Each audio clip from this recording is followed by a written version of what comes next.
Да, благодаря ви. Толкова с коментарите по този наистина важен ден след изборите, когато правим равносметка, но те така или иначе предстоят от тук нататък. А с вас, уважаеми зрители, ще се видим след рекламите, за да дадем тогава думата и на Иван Шишков.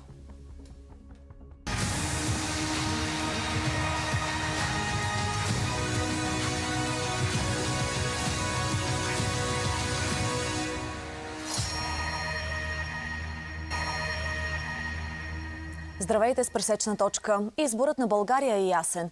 Какъв обаче ще направи победителят от предсрочния парламентарен вод? Според последните данни, при 100% обработени протоколи, формацията на Румен Радев печели 44,5%. Приоритетите на прогресивна България сега от архитект Иван Шишков. Здравейте! Здравейте!